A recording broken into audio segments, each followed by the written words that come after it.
Hello,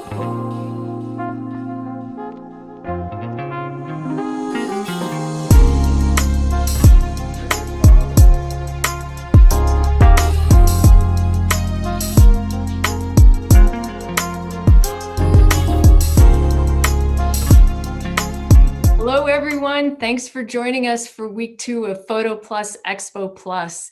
My name is Veronica Cotter, and I am the Western Region Manager for Hahnemühle, USA, based in Los Angeles. I'd like to take a minute to thank all our veterans, my dad included, who bravely served our country. An equal note of gratitude for all the men and women currently serving in the US and around the world. I am extremely pleased to introduce Roberto Valenzuela. Roberto is a wedding, fashion, and portrait photographer based in Beverly Hills. Where do I begin? He is a Canon Explorer of Light. His list of awards and highlights is extensive.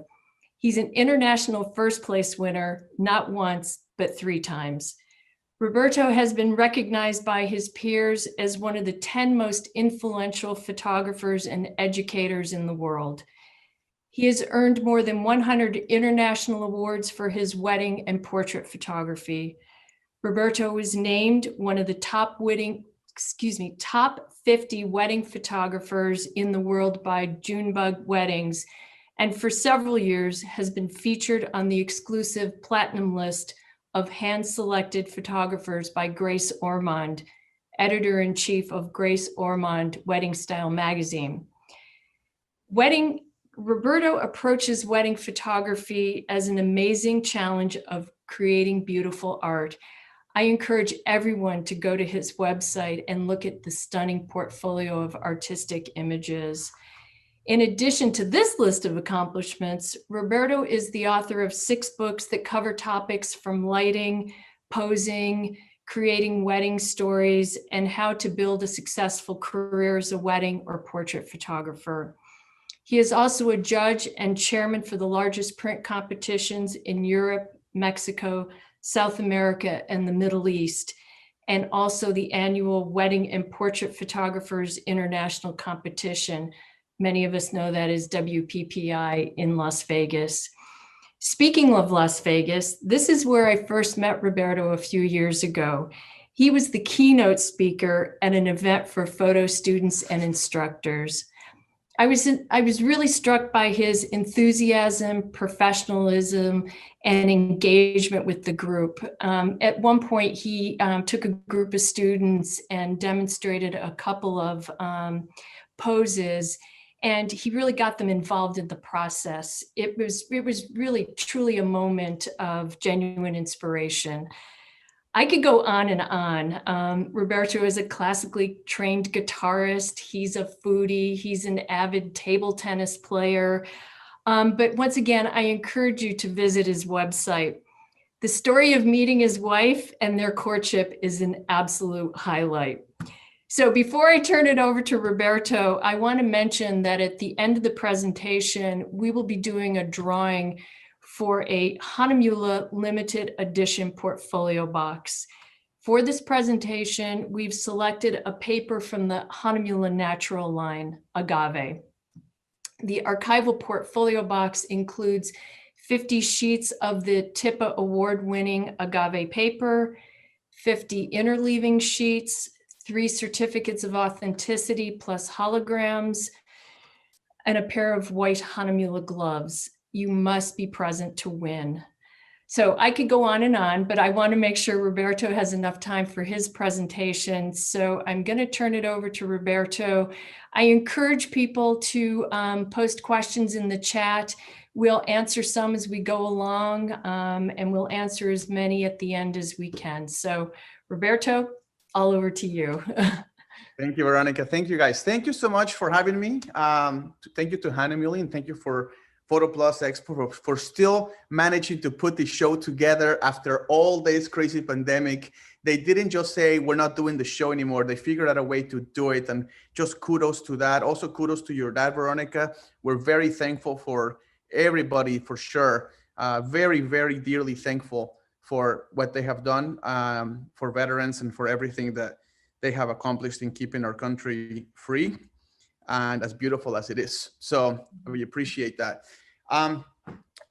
I want to get started. I want to jump in right away. There has been three main loves in my life: my wife, my child, and printing. Okay, it's just basically the way it goes. And I actually love printing for two reasons. I love printing not just because of the beauty of the print, of the art of the print, like the paper and how amazing things look, and just I'm gonna try to show you so you can see how this is the metallic paper, the photo rack metallic by Hahnemühle, which is incredible for landscapes and cityscapes like this. But I'm not just in love with printing because of how cool it is. I'm in love with printing because it has made me a lot of money. Okay, like it has provided me with a revenue stream that otherwise would have stopped had I not picked up printing. So for example, in the wedding world, if you shoot a wedding and you get paid, once the job is done, your pay is finished and you have no more way of getting paid. With printing, for the last 10 years, I have thought very carefully how I'm going to introduce printing into my collections, a la carte or collections. And it has actually been amazing to me to see that I didn't realize that a $7,000 package that people buy can turn into $15,000. It can double the amount of money people paid you because you're selling prints and you're selling high-end prints, the type of print not a lab could not do, and they could never get it done at Costco or any of those like cheap mass-produced labs. So you have to think about the financing opportunities, the revenue opportunities, on top of the fact that it is extremely satisfying to see a photo that you took so carefully and then to see it come in its physical form. Now, in terms of printing, like when you get into the job of printing, you know, if you're listening to this, that it is very quickly overwhelming, right, Veronica? Like, you know, it has an overwhelming kind of complicated feel to it. And a lot of people just shy away from it. So what they do is they simply take their photo, they take it to a lab, and they have it printed there, and then they have no idea what it could have been. They have no idea. You get your photo and you're like, there it is. It's a picture of, it's a physical representation of what you took. So you're happy, you move on with your life. The minute you see the potential of your own print, the same file that you took out of your camera, okay, the same file, and you print it with a little knowledge of printing on one of the amazing Hahnemühle papers. Like my favorite is like their natural line, the agave. I'm just like, oh my God, I'm dead. I am dead. Okay. My two big ones are photo rack satin. They're one of their canvases, the Duguerre canvases, and the agave. It is just like, it just blows your mind when you see what your photos look like. Here's the difference. Printing properly turns your photos from a normal physical representation, ink on paper, of your file that you took, your photo that you took. It turns that into something that looks like it's popping out of the paper, something that looks 3D, something that looks more real than life, something where people look at the photo and they just go like, what the heck am I looking at? They don't even think it's a picture. Those two things are very different. They're very different reactions from your clients. One is, that's a picture, and the other one is, what is this? This is mind-blowing. So let's get started. My goal here— Roberto, before we start, there was a question that just popped up that's relevant to what you're talking about. So you mentioned photo rag satin, which is one of my favorite papers for a variety of reasons. And then you mentioned agave. So agave is one of our newer papers, and photo rag satin has been around for many years. So we almost know the answer to this. Do you prefer the classic Hahnemühle papers or the newer papers? And I guess the answer is yes. You're using papers from both from newer and older. I mean, it's about what am I into now? I've been using photo satin for years, okay? But right now, when Carol from Hahnemühle sent me the natural line, she sent me the hemp, she sent me the agave, she sent me a few others. I do what I do. I printed a bunch of photos. I printed the same portrait in multiple papers. And as soon as the agave came out, I just died, okay? I died, I went to heaven, and then I came back and I smelled it. I ate the paper. Okay, don't do that. Don't eat the paper. But I was so impressed by the way it looked that it feels like the photo is, if you remove the outer part of the paper and you just look at the ink, the paper, the part that has ink on it, you actually think you're looking at the live person. Does that make sense to everyone? It looks like you are looking at a live person, not a photo, not ink on paper. It almost, that paper is so good. I mean, all of the papers, but that one is just so amazing to me that it looks like you're looking at the person itself. And that's, to me, why I'm so interested in learning about printing. And that's why I'm so interested in sharing with you how to simplify the process of printing. So my goal for this presentation is not to be Mr. Technical. My goal for this presentation is to remove being scared of getting into it. I'm going to very simply show you that. I'm gonna go ahead and switch to my keynote presentation now. So can you make me the main person here? Let me see, share screen. Okay, here we are. All right, guys, I'm gonna switch over to this. But what I want to explain to you is that my goal here is to show you that you do not have to be a printing expert to achieve amazing prints, okay? Contrary to popular belief where you think you have to be an encyclopedia of knowledge, you really don't. You need some basic, you need to know what buttons to press, you need to know some basic things, and you can achieve the same level or very close, okay, of the same level of print to somebody who does this professionally. Of course, the professional person will do a better job, but it will be marginal, okay? For clients and for people that you're gonna be giving prints to, if you do things properly, you're gonna have 98% results, okay, of somebody else. I teach a workshop in Tucson, Arizona every year called the Photo Creators. And one of the main things we do is everybody prints a picture of their favorite photo. And I'll tell you what, when people go to workshops, they take photos and they see them in their camera. But in my class, we actually take the time of printing them. And we print everything on Hahnemühle paper. And when you see the students' reactions when they see their photo on paper, it is, again, a magical experience that I really hope you all experience yourselves. Now, why would you want to do this, okay? Why would you want to pay for a printer, paper, and then start learning all this stuff that when you can just simply take your file and take it to a lab and get it done? Why would you want to do it? And I already explained, there's two reasons. There is the magic of seeing your photos come alive, and also that the fact that you have never seen the capabilities of your camera until your photo is printed. You see, your monitor is 72 dots per inch, 72 dpi. It's like a low resolution. So if you only see photos on your monitor, you're seeing a very tiny representation of the colors. But if you print photos, like if you print photos on papers like this, you're getting 600 to 1 million colors printed versus like 100,000 colors that you see on the screen. There is just no comparison, okay? So, and the other thing is, it actually offers you an amazing revenue opportunity, a revenue stream. And right now, with the pandemic happening, you and I both know we all need a little bit of that revenue action. So I think it's important to know that that's the reason why you would get into it. Don't be afraid. Embrace it because it's not hard. Let me try to help you. There is 5 steps to printing. The first 3 steps you already do. You have to have a camera, you have to have the right settings, you have to have the best file that's stacked sharp and all that. You need to have a monitor that's relatively well calibrated or very well calibrated.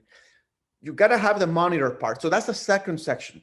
Okay, every monitor that you buy from Apple for PC or whatever you use, it's going to have a different color. It's going to have different contrast, different gamuts. A disaster out there. So a simple calibration of your monitor brings everything back to a nice, controllable, and look where you can trust that the look in the monitor is going to be a lot more fine-tuned to the way it's going to come out. Not hard to do. I'll explain. The third step in the printing in printing is something that we already do anyway. It's the edits. Okay. The only difference between normal workflow with photographs and printing workflow is that in the edit section, there is one more step for edits, which is called print edits. Right now, you and I are both used to regular edits where you edit the curves and you edit the hair and you make skin softening and you do all this cool skin retouching and you do all this stuff. That's all good, but those are just photo edits. Now you have to learn what are print specific edits. And once you do that, that's when the magic starts to come alive. And boy, I cannot wait for you to experience that. The next part is the only technical part. There's going to be a couple of technical things in this presentation, but I want to try to explain them quickly and easily. But I cannot not explain those things. So the next one is the profile. The profile is one of those words that you don't know what it means. And you're like, what is that profile? You've never heard it. You've never seen it. Whenever you're a photographer, you take your photo, you put it on Photoshop, you save it and you're done. So what's a profile? So I'll explain what that is. But a profile it's like the vitamins for your paper. Okay. It like gives it's like the spinach for Popeye or whatever. I don't know if that's a good reference. Okay. But it gives the paper fuel. Okay. And then you have the last part, which is the paper choice, which is the most fun. Choosing your paper, it is a lot of fun. Take a look at this. Now, I know that this is on screen, but I will try to show you this anyway, but this is how fun this is.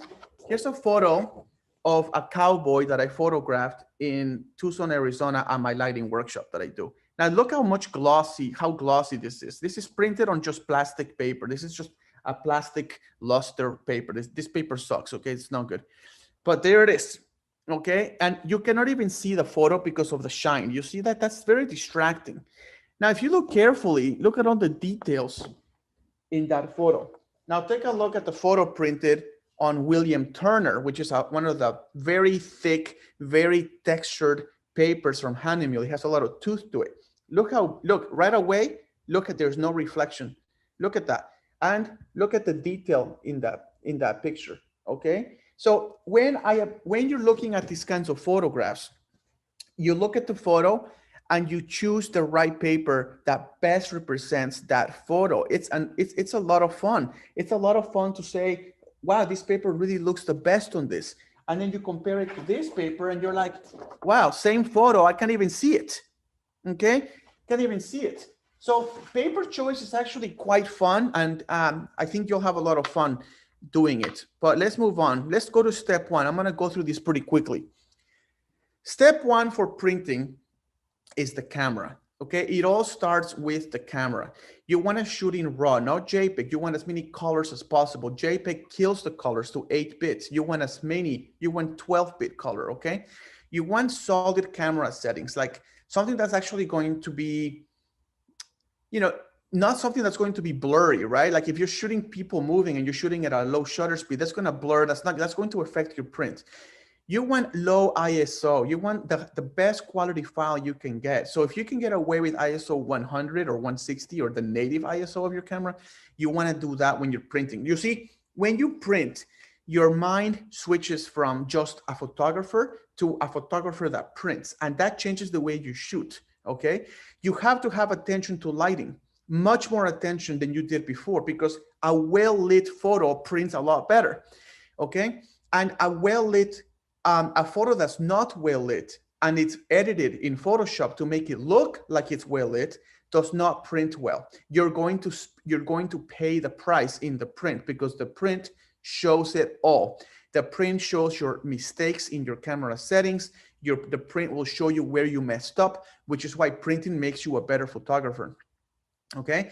Next is you want to expose your histogram a little bit to the brighter side, because you wanna give the print shadow detail. Okay. So if you look at a photo like this, there's a lot of details in the shadows. You see, a lot of this is in the shadows, but there's enough shadow detail there for you to appreciate the entire photo.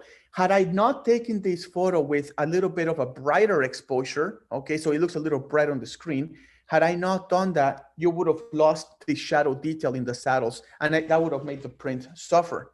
And of course, you want tack sharp pictures, okay? So that's that.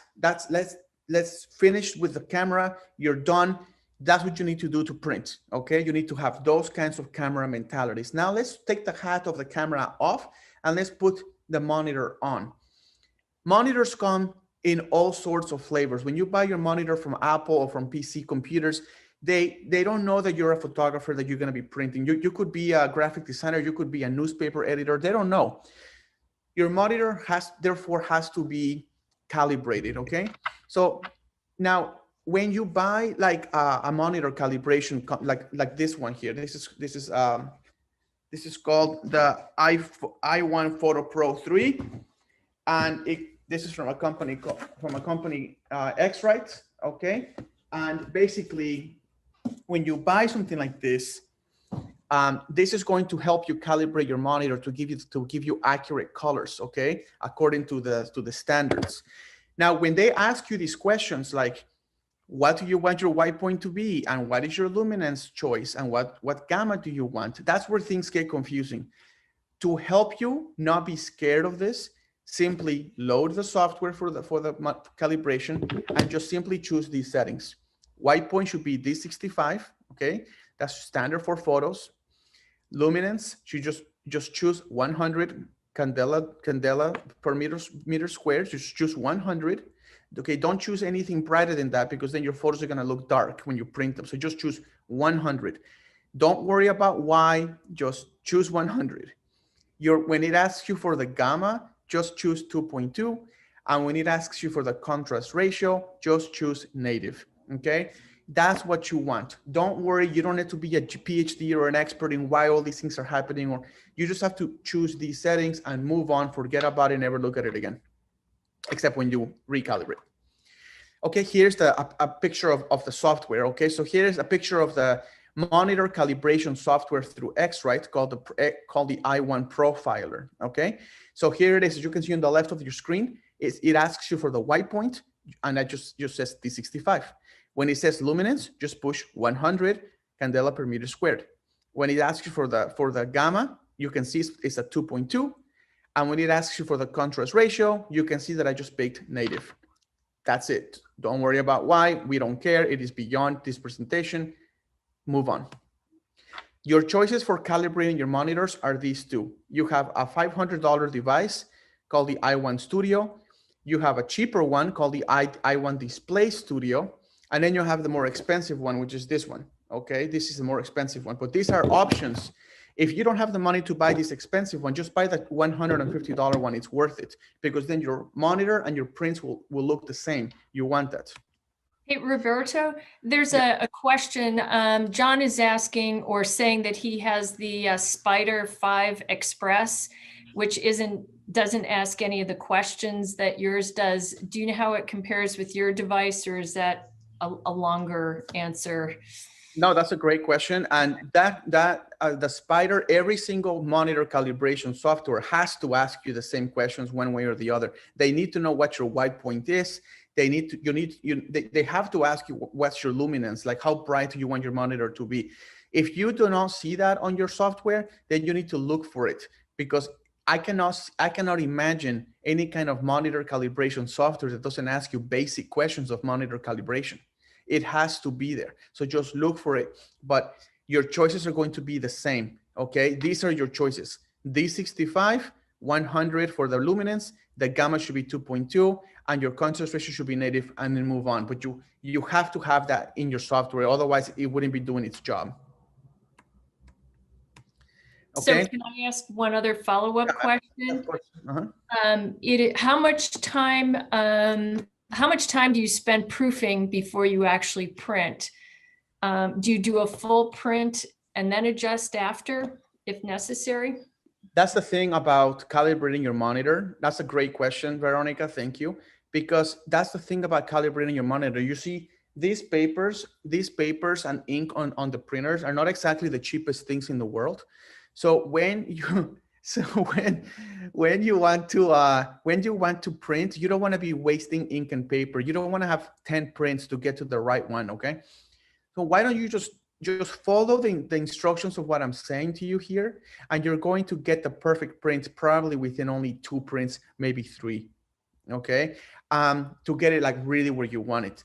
But you also can do soft proofing, and the soft proof, if you do everything, which what I'm going to explain here, you do everything correctly, your soft proof should look pretty darn close to your actual physical print.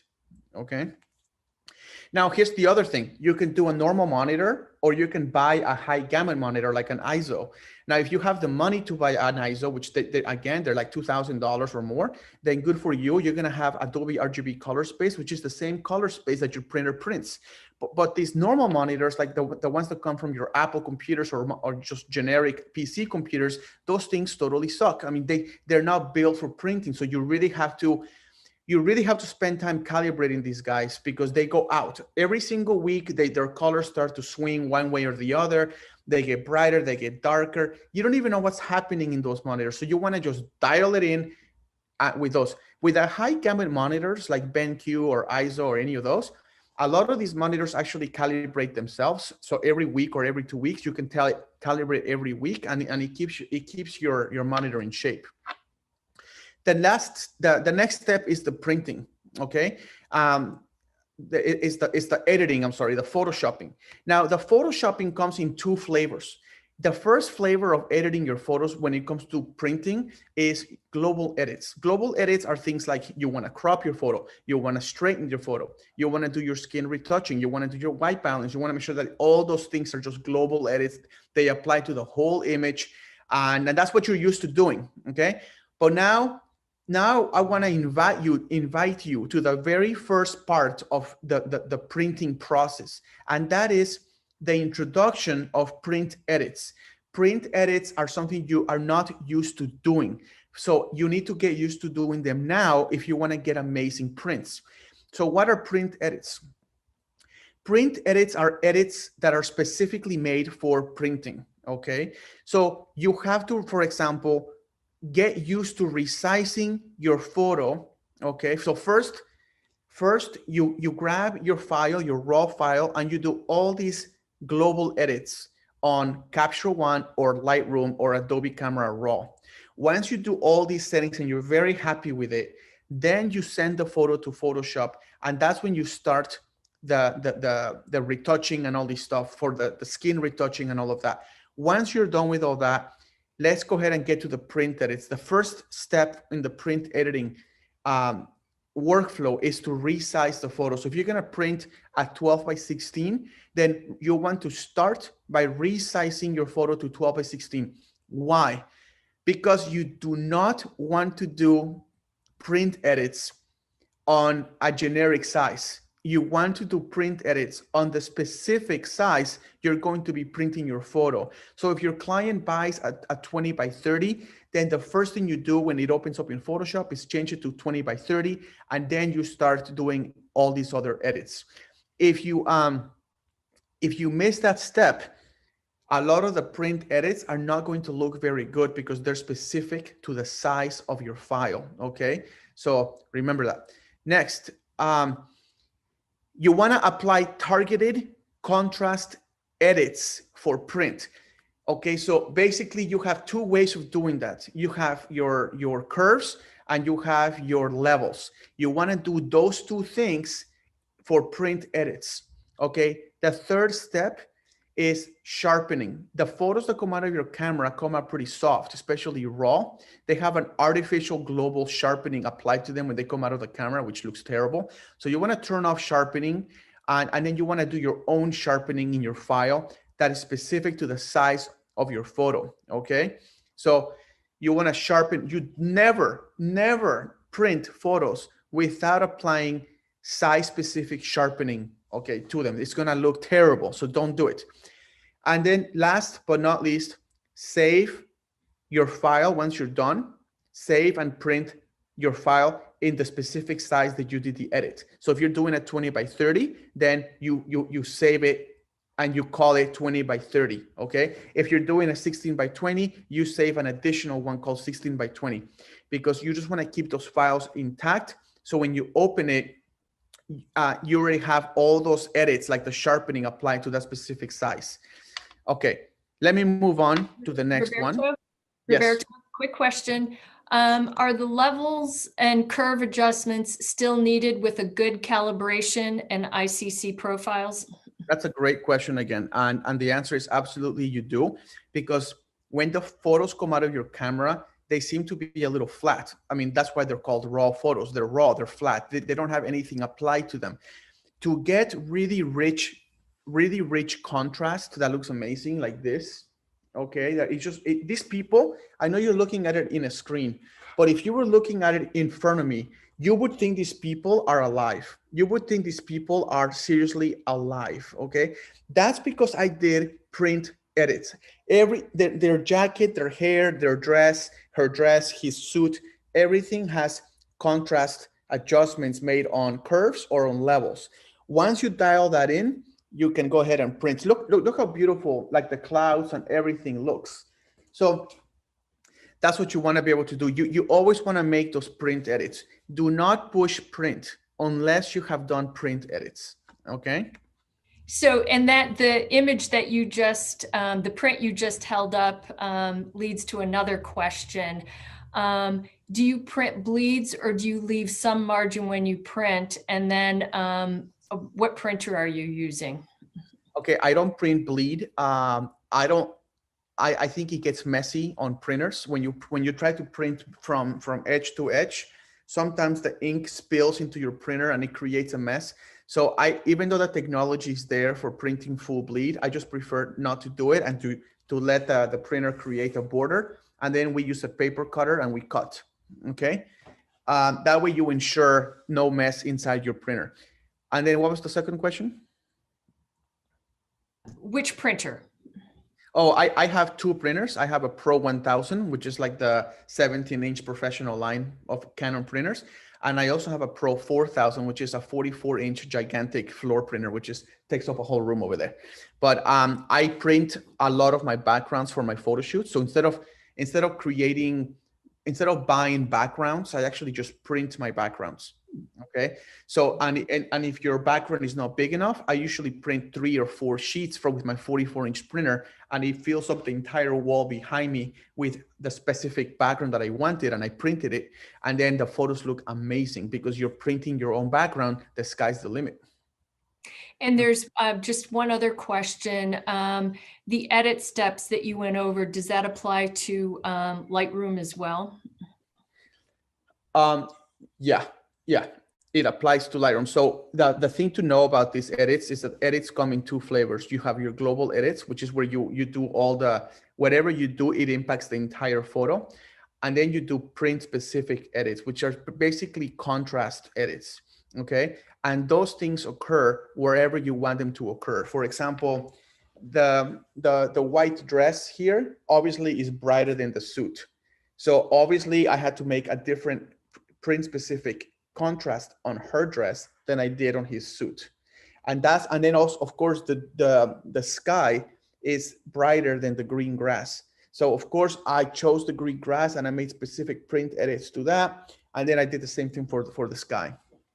Okay, but it creates, that's how print edits work. You choose specific parts of the image, and then you do curves, or you do levels adjustments to alter the contrast on those, and the white point and the black point and all of that, which is still a contrasting. Okay, so now the next step is the paper, and the paper matters because of what I just said. This photograph looks a lot better on a heavy textured paper like William Turner than it does on like a glossy paper or a luster paper, because you can't even see it. So once you start getting into Hahnemühle papers and they send you the pack, like sample packs, you can start to see which photos look best with what. So if I'm photographing like an old man, I prefer William Turner, because if I'm photographing somebody who has a beard like me, I prefer William Turner. If I'm photographing like a model, like a 23-year-old model, I will not prefer William Turner. I would prefer something like Photorag Satin or Agave or something like that, because it gives the skin texture without making it look like she's got a skin problem. Okay, so you start to play with these things. All right. Now, inkjet paper. I know that it gets complicated with all the choices, but there's really only two types of paper. You have your plastic papers and you have your fine art papers. Your plastic papers are amazing because they are basically luster, semi-gloss, gloss. And not every time you print, it needs to be a work of art. Okay, maybe you go to the beach with your family and you want to just print some 5x7s of the event for your family. You don't have to print a fine art paper. You want to just choose a plastic paper for that. Okay, you don't have to go bunkers every time you print. That's why Hahnemühle has like the photo paper line, which is luster, glossy, and they have all these papers that are a lot cheaper, they're a lot more affordable, they're a lot more accessible, and you don't feel bad printing casual photos. Now, if you're printing something for a client, then you want to go to the fine art section. But these kinds of resin coated papers, okay, which is what you see on the screen. Resin coated just means it's made out of plastic. Okay, that's what the paper is. This is a plastic paper. Okay, it even smells like plastic. Okay, and that's why it's so reflective, because plastic is very reflective. This is a cotton paper. This cotton paper doesn't reflect. There's no reflection. See? Ooh, no reflection. So you can enjoy the photo 100%. So then you have your fine art papers. And in your fine art line, when you want to print something high level, you have these 5 choices. You have your matte papers, your glossy papers like Barita. You have your textured papers like William Turner, like the one I just showed you right here. Okay. You have your canvas papers, and you have the natural line, which is a brand new line of papers by Hahnemühle. And that includes hemp, bamboo, agave, and all these other kinds. Which is the right paper? Again, that's something that you choose based on experience. Okay. What looks best. All right. So, now let me get to the first section of technical section. Let's discuss what the heck is an ICC profile. This is the first thing I want to say that gets a little technical. Hopefully I can make it simpler for you to understand. An ICC profile basically is something that the printer driver is going to ask you, so it can do the best job it can to print on the paper that you're printing. Okay. This paper here, William Turner, this paper is made out of a different material, and it has different coatings on it than a paper like this, which is Photorag Satin. Okay. And Photorag Satin is different than another type of paper. The printer doesn't know what papers in the feed. It doesn't know. So the profile is a basic piece of information to the printer that says, hey, we have a paper that can accept a lot of ink. It can accept lots of colors. It has a very wide color capability. So if you have photos that have like bright reds or bright blues, then it tells the printer, yes, this paper can print all that.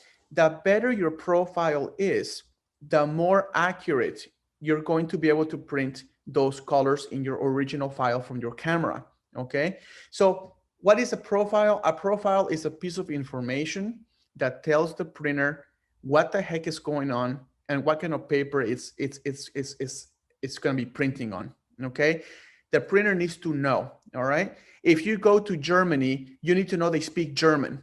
Okay. If you go to Italy, you need to know that the Italian people speak a language called Italian. Okay. If you get on a plane with blindfolds and then you fly to Greece and then you get out of the plane and you start talking in Croatian, no one's going to understand what the hell you're talking about. So the ICC profile is telling the printer, hey, in Germany, they speak German. So speak German. Okay. That's basically what it is. Okay. Without getting technical.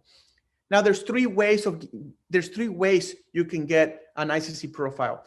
You can get the when you buy a printer and you install the driver for your printer, the printer, like Canon printer or Epson printer or HP printer, they come with built-in profiles for their paper. So Canon has, because it's a Canon printer, and Canon also has their own paper line, then when you install the driver, it's going to just have built-in profiles for all their papers already built into the driver, so you're good to go. As soon as you start trying to print with more high-end paper and more beautiful paper, like Hahnemühle, for example, then you have to download the ICC profile that they already built for you, okay? Now, that's a generic ICC profile, but it's gonna give you very good results. Hahnemühle spends a lot of time and resources making the best files possible, so you guys have great results right out of the gate, okay? But if you're really anal and you want to get a profile that's very much specific to your printer, specific to the altitude, maybe you're in the Himalayas, okay, and that affects the way the printer behaves. Maybe you're in a very humid environment, okay? Maybe you're in the jungles in Brazil. That's going to very highly affect the way your printer behaves.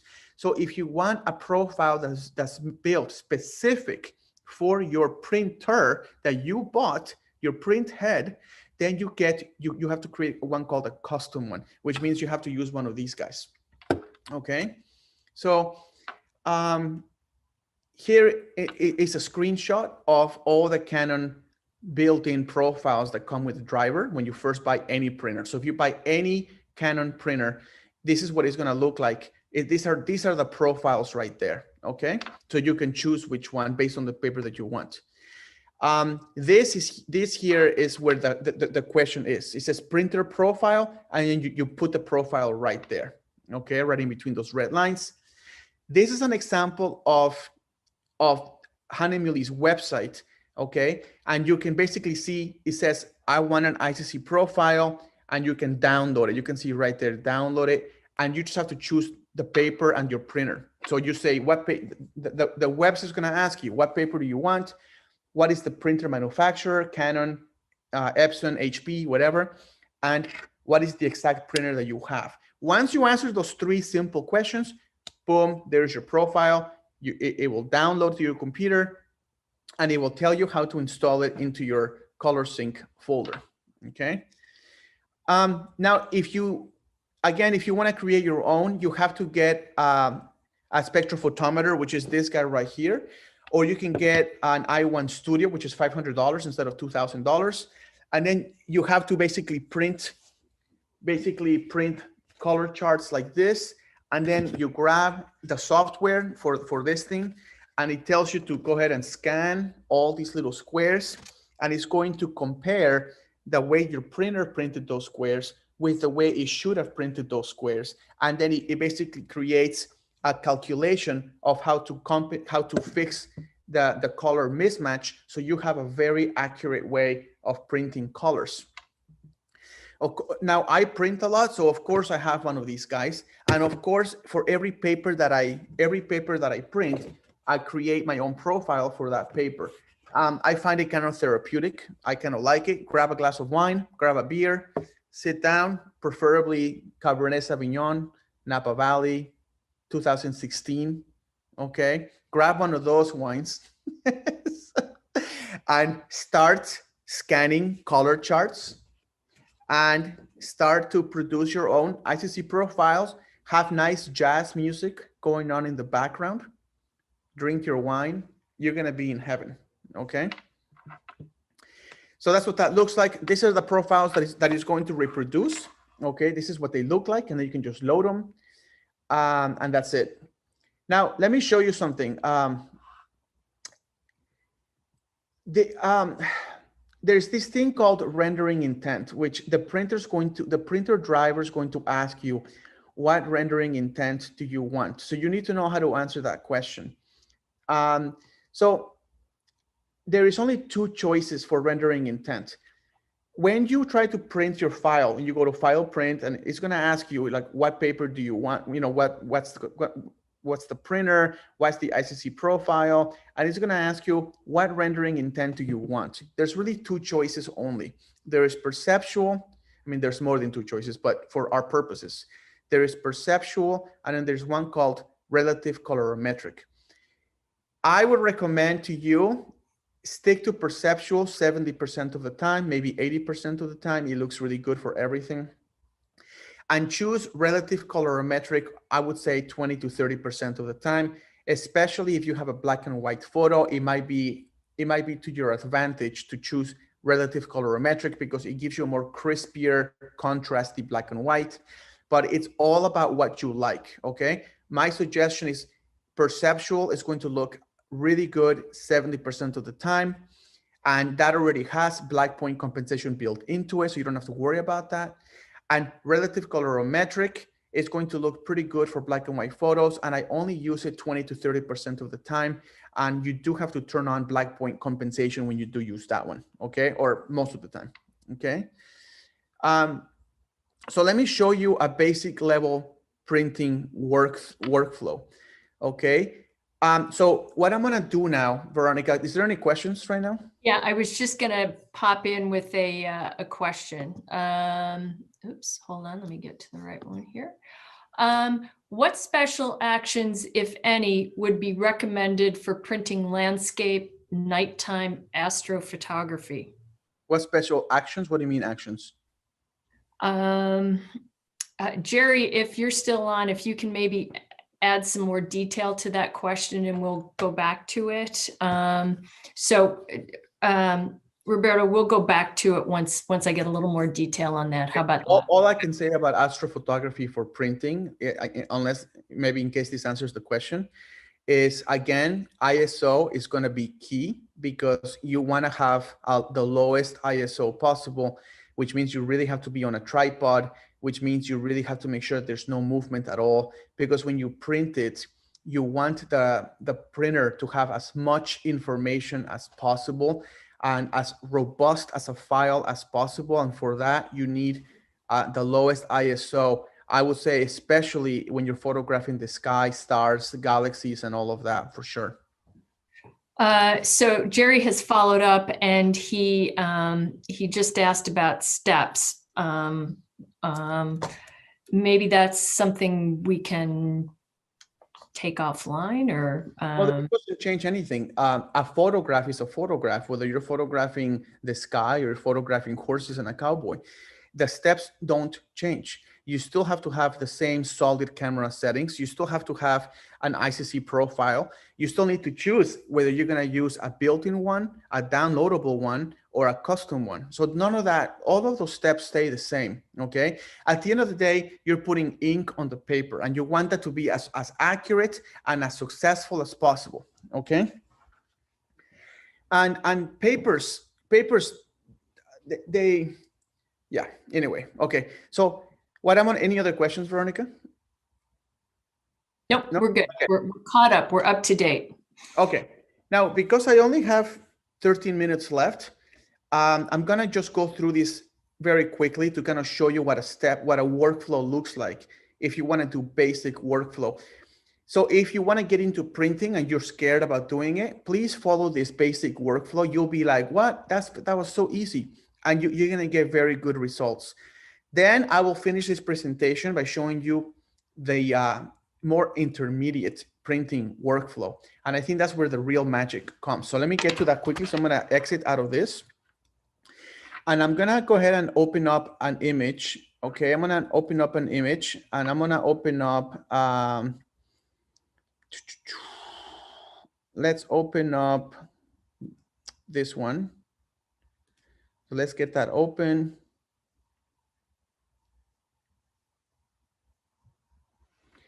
So what you're gonna do on this basic workflow, okay, is you're gonna do only global edits, okay? So you're gonna grab your curves. You're gonna do global edits. You're gonna make it nice and bright, okay? You don't want that skin to burn, so you're gonna bring the white point down a little bit, okay? You're going to straighten the photo. Basically, you're going to, so you just go to levels. You're going to bring your black point in. You're going to bring your white point a little bit in. So it's nice and crisp, nice and contrasty. This is the midpoint. You can change it a little bit if you want, but I will leave it. Okay, there you go. That's that's going to be global edits. Okay, you can do your skin retouching and all these different stuff, and you're good to go. Of course, the first thing you want to do before we did all of that is to change the size. But because I'm running out of time, I'm just gonna get through it. And then what you do is you go to File and you go to Automate and you go to the Canon software called Canon Professional Print and Layout, and that's going to give you the printing software. Okay, so you can go ahead and get your print through the printer. So let me turn that vertical because we don't want it like that. So let me explain this to you real quick. This is called Canon's Professional Print and Layout. If you don't have a Canon printer, then HP is going to have their own. And if you don't have an HP printer, Epson will have their own. But it's all going to ask you the same question. So let me just get through it. It's going to ask you, what printer do you have? I have two printers. I have the Pro 1000 and the Pro 4000. So let's just choose Pro 1000. It's going to ask you, what is the media type? Media type gets complicated. Okay, so because it's complicated, I'm gonna try to narrow this down for you very easily. There's two types of paper: glossy papers and non-glossy papers. Okay, if your paper looks like this, if your paper has a glossy feel to it, like that, or like this one, this like metallics, you see the gloss? Okay, if a light hits it and it creates all this reflection, then you have a glossy paper. If it's glossy, then when it asks you what media type, go to photo paper and just choose this one, Photo Paper Pro Platinum. There's all these other choices. Don't worry about them. Who cares? Just choose Photo Paper Pro Platinum. Okay.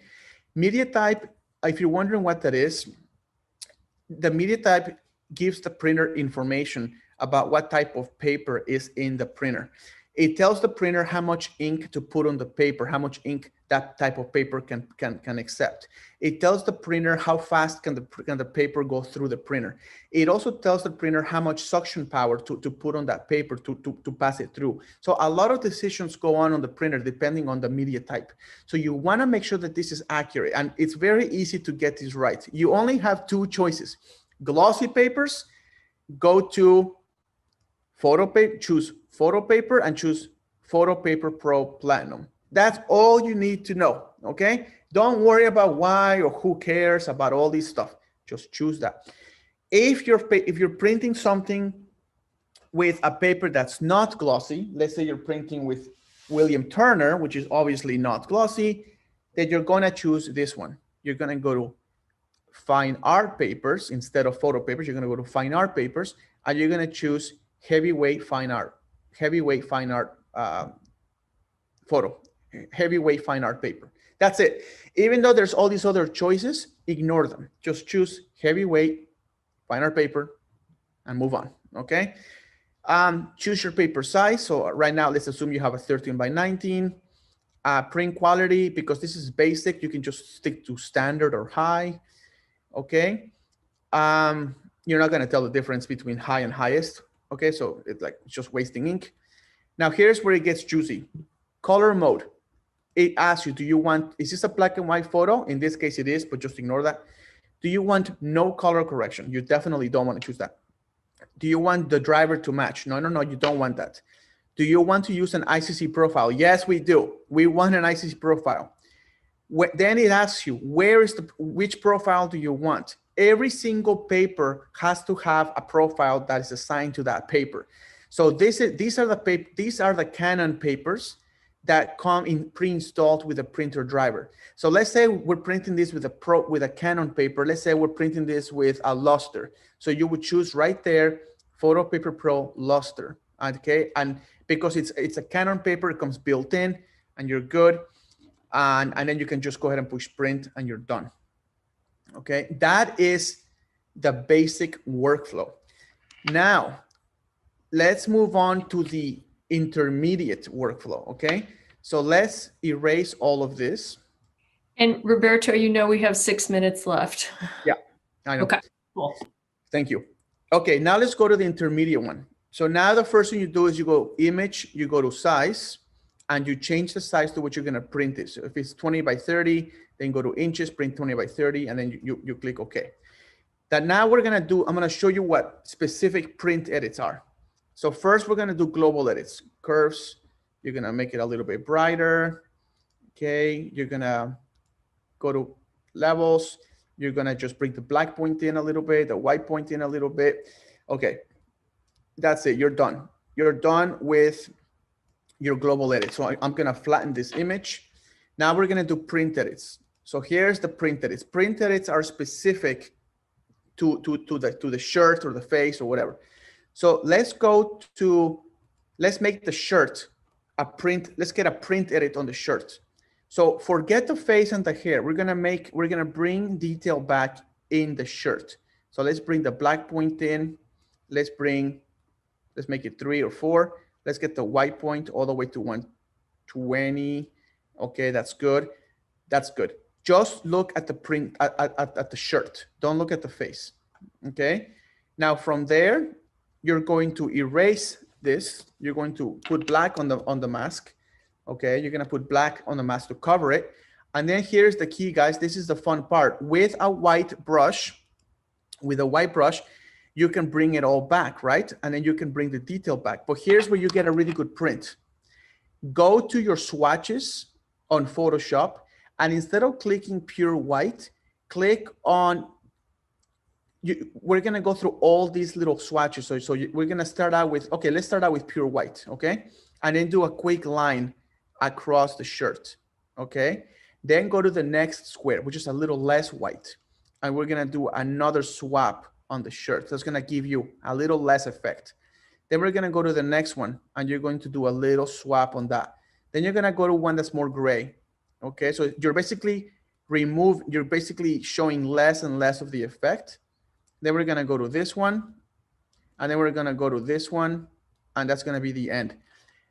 That is going to tell the printer when it prints, it's going to print all those gradients going across, which is why the photo looks alive, okay?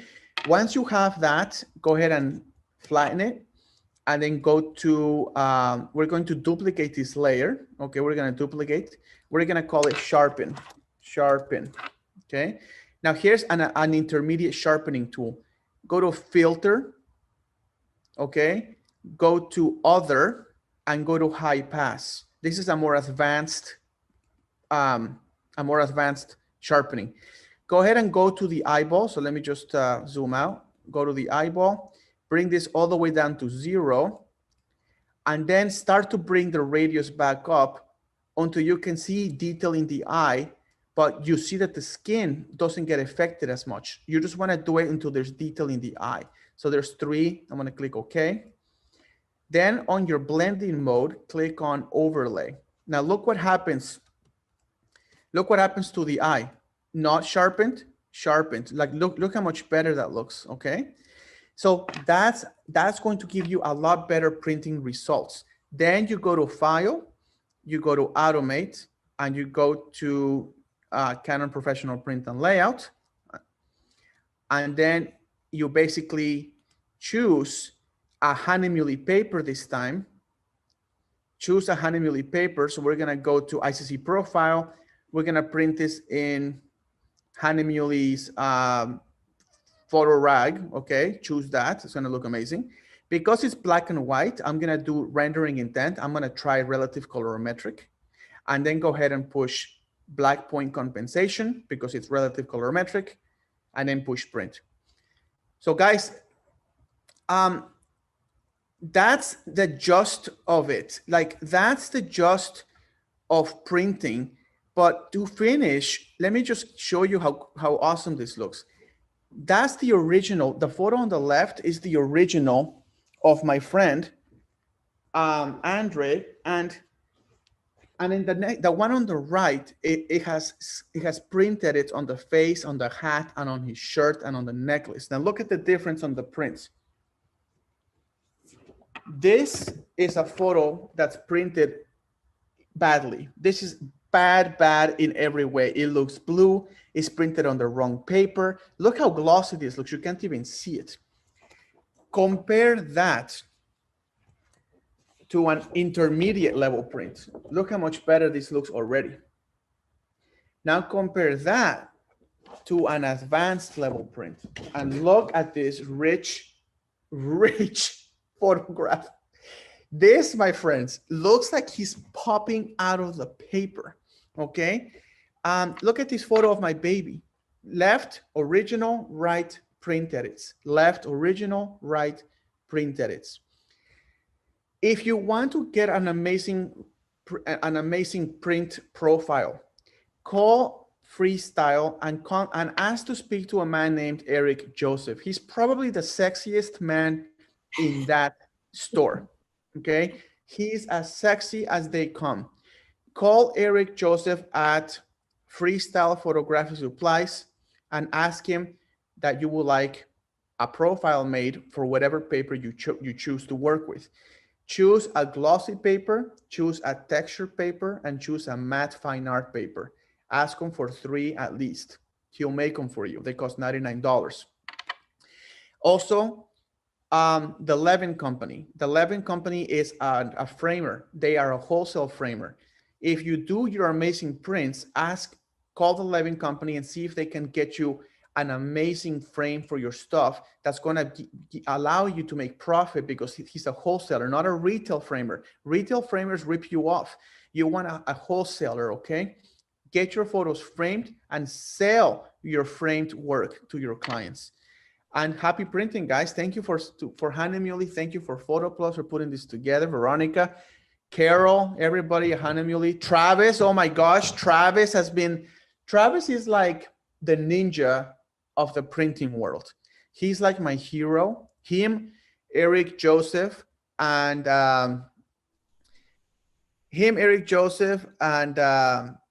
Rocco and Cora in Australia. Those are like real printing masters. I'm kind of like the grasshopper of the three. Those guys are like the real senses, okay? But thank you for the opportunity, Carol and Yep. Veronica.